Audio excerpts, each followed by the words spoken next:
Another thing that we've done, and maybe you guys have been participating in, is the Click for Cans that Campbell's has been sponsoring over the past maybe even 10 years now. Last year we came so close to taking it from the Packers, and if you guys have been following, they actually donated the second place cans, which is 13,000 cans of Campbell's soup, to Second Harvest this past week. I want to know what you guys think our plan should be going ahead in the future. How are we going to take care of the Packers fans?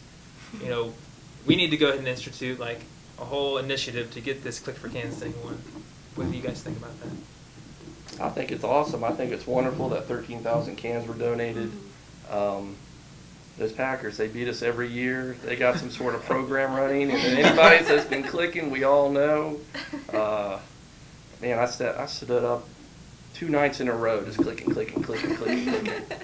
racing my cookies and stuff like that. They got some sort of program going. We're gonna have to get a nerd. Maybe a few. I know some of those. Even if we just rallied and got everybody that was Touchdown Jacksonville or Shorts for the Jaguars or all those Facebook groups to just kind of get people to tag the link up there for their status update. You know what I mean? Just to keep people, and so you don't have to actually go on the website and everything. It's there. You just click on your Facebook. It'll open a new window. You don't have to do www, and all that. Just for people that are. Be quick with it. That's a great idea. Yeah, Great idea. Absolutely. I mean, I think that there's sort of a tight core of Jaguar fans. There definitely is Green Bay fans where they got something going on. And the way to beat that is just get everyone else to click once. On top of what that core's already doing. The people that are doing it 50, 100 more times a day. Which is awesome. You go undefeated all season. You get close to the end there, and you still unlike the Super Bowl, you walk away with a great second prize if you do.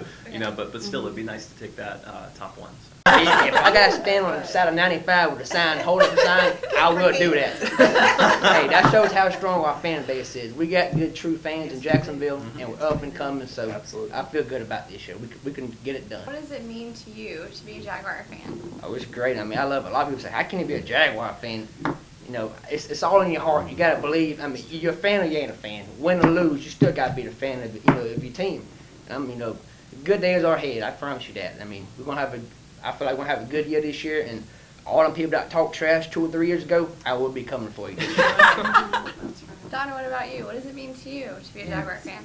Oh, can't talk about it. Vic wrote an article this afternoon that gave us the 2 pictures of what it would be like without the Jaguars, and I'm sitting there reading it at work, and I'm sitting there dabbing my eyes.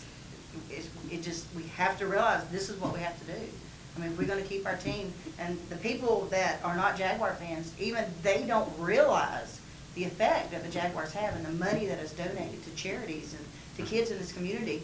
And so you may not be a football fan, you may not be a Jaguar fan, but you live in Jacksonville, and where else would that money come from if we were, to lose our team? Me personally, I think about it all the time. I go to bed thinking about different ways to sell season tickets.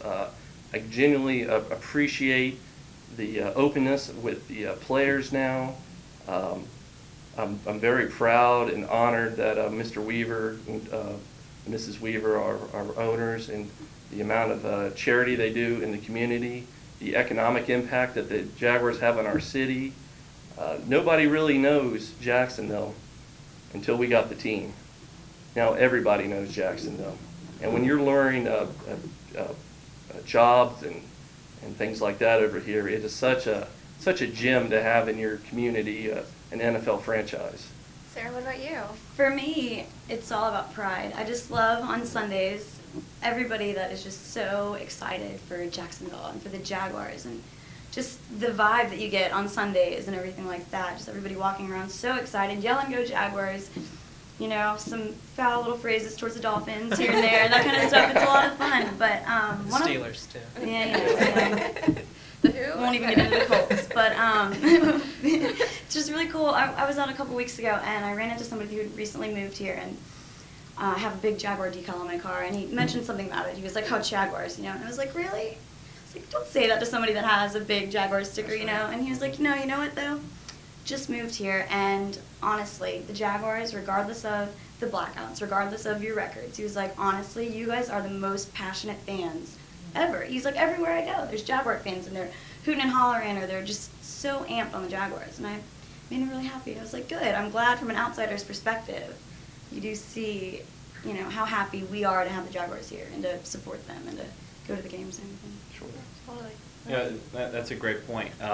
In terms of, you know, when I've traveled around or been different places, no matter where it is, it seems like if I'm there at least a few days, I'll find one Jaguar hat somewhere that someone's wearing. You know, I'll be like, that guy. You know, and that's great. But you know, being a fan, that it's an investment of being along for the ride. And it's not, you know, it's not always going to be good times. In fact, my first year as a season ticket holder that I could afford to get tickets was 2008.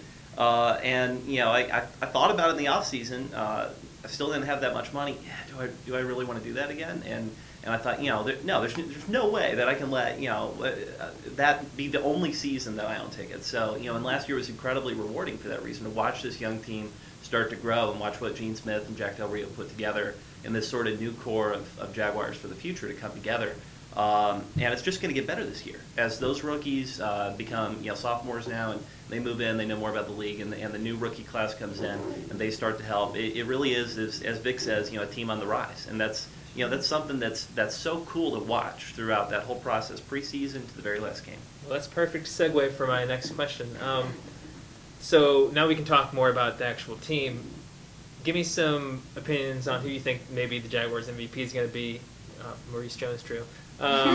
Maybe who some of the second-year guys are going to be, like, most improved, or even maybe are we going to make it to the playoffs? What is our final record going to be? We'll start ahead with you again, Casey. I think Zach Miller is someone that I'm really interested in watching develop more this year.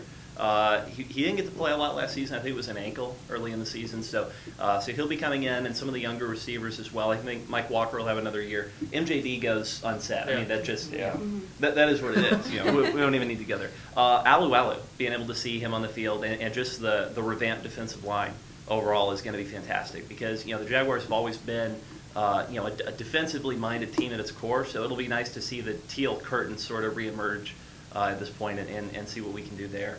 How about you, Carl? What do you think? Who are you looking at this the year? MVP player this year, David Garrard. He's a leader. He's a hard-working guy. I mean, you see him at minicamp. He was hooting and hollering. You got to catch them passes. That's a true leader. And I think he's due to have a great year this year. The two young guys that I'm really looking forward to are Jarrett Dillard and Mike Thomas. Two great young receivers, great speed, great hands. I think they'll have a great year. And prediction for this year, I want to say 16-0, baby. I'm thinking 16-0. That's the way I believe. 16-0 all the way till the end. So, God I was believes. going to say 18-0. Well, I'm going back 10-6 this year. Maybe 11-5 if we stay healthy. But we got a good team. We could beat anybody, you know, if we play Jaguar football. And Steve, what about you? Well, you know, I'm kind of interested to see the next step that our young tackles take. David took a lot of sacks last year. I thought Evan Britton and Eugene Monroe came on pretty good and strong towards the end of the year. So everything that I've read online that indicates that Evan Britton has taken even another step as far as getting bigger in the weight room and stuff like that. I'm sure after the first Colts game, Monroe was probably humbled a little bit. But I'm really interested to see how these tackles develop. You know, how they hold their blocks and all the little things that they do to see how they develop and grow. Last but not least, Sarah? For me, it's David Garrard. He's going to shine this year, I honestly think. The way that everything was mixed up and with the draft and everybody was picked up and had to let go. But I really think that our leader's going to shine this year, for sure. Absolutely. And Jarrett Dillard, his leg, you know, we ran into him at the Jags Madness, the basketball thing, and we were talking to him about his leg, and he was saying, he's doing good, he's doing good. So. That's awesome. Yeah.